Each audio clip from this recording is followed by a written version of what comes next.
So in thermochemistry, we're going to be talking about energy a lot. And energy is this abstract concept, but basically it's a quantity which is always conserved. So energy can be created, it cannot be created or destroyed.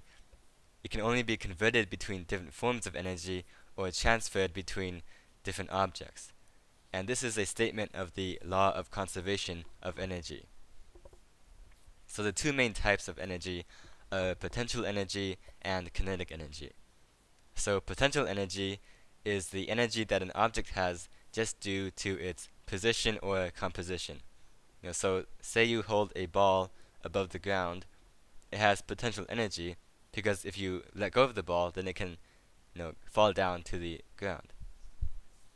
Also, for example, a molecule just has potential energy just by being there because of the attractions between its protons and electrons. Now, kinetic energy is the energy that an object has due to its motion. So, when an object is moving, it has kinetic energy. And there are two ways to transfer energy: work and heat. And so, in chemistry, we're mostly going to be looking at heat, which is a transfer of energy due to a temperature difference between two objects. So if we have a hot object next to a cold object, the hot object will give off its energy and transfer it to the cold object until they are at the same temperature. So also in thermochemistry, we're going to be talking about a system and the surroundings of the system.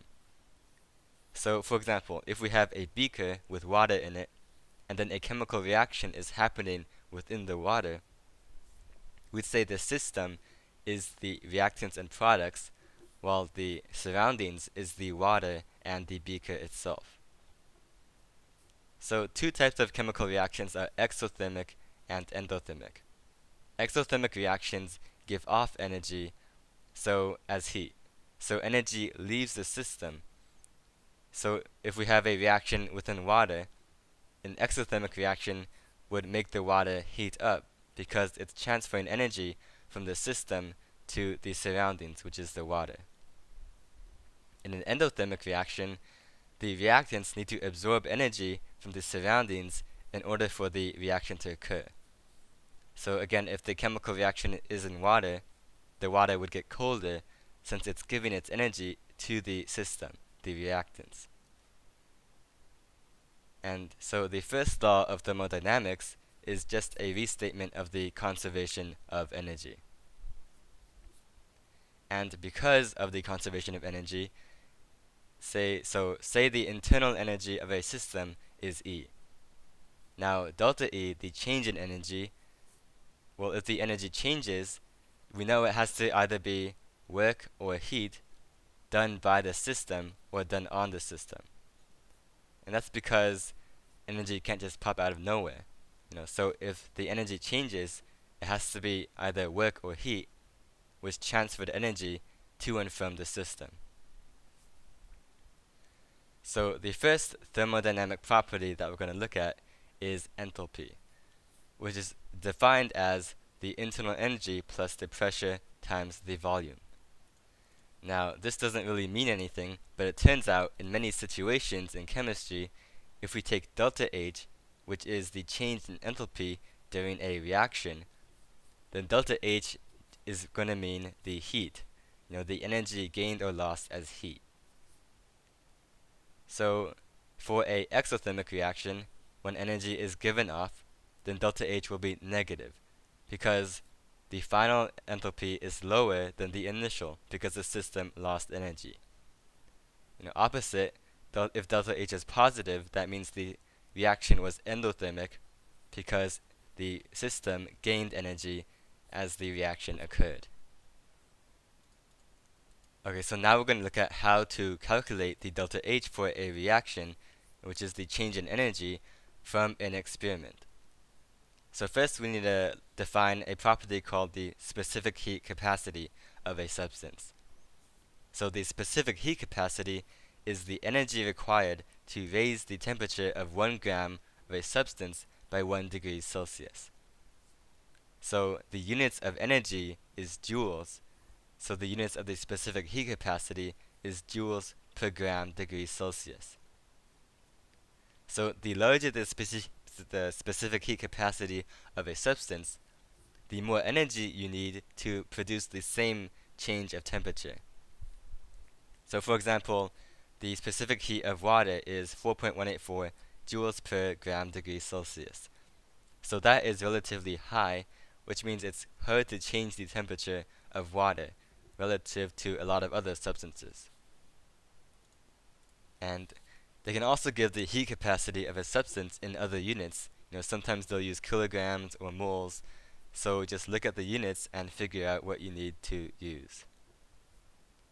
So a device that is used to measure the heat from a reaction is called a calorimeter.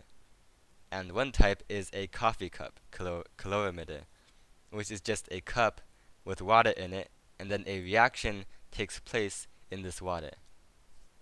And so we can use a thermometer to measure the change in the temperature of the water as the reaction occurs. So remember, if the water gets hotter, that means the reaction gave off energy and is therefore exothermic. Now if the water decreases in temperature, that means the reaction was absorbing energy from its surroundings and therefore endothermic. So when an object changes temperature, we can use this formula to calculate the heat that it released or absorbed while undergoing that temperature change.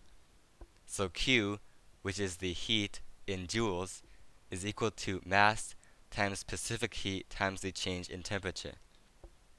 And all of these quantities are for one object. So if we measure the change in temperature of water, then all these other things, Q, M, and C, are those for water as well. So let's look at an example with mixing two things at different temperatures. So we have 30 grams of 280 Kelvin water mixed with 50 grams of 330 Kelvin water. And we want to know the final temperature of this mixture.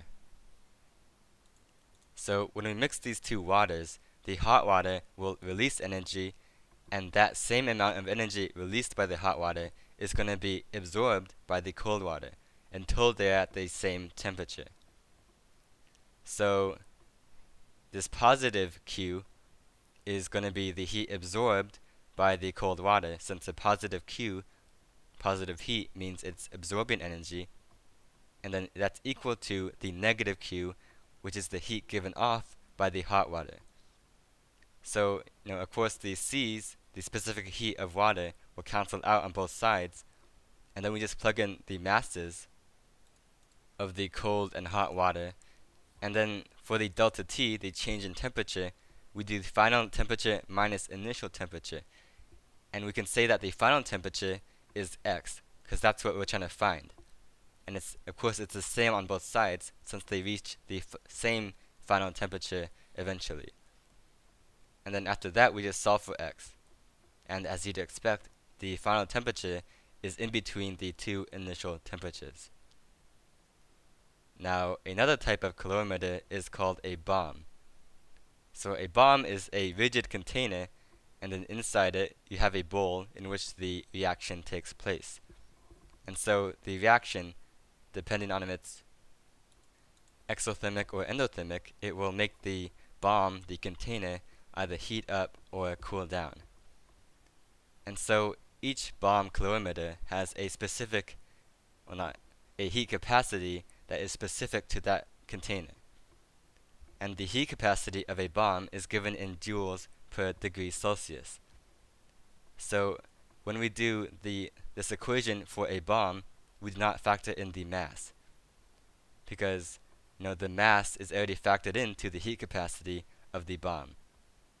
So if we measure the change in temperature of the container, we just multiply that by the heat capacity of the bomb, and then we get the heat which was absorbed or released by the container during the reaction.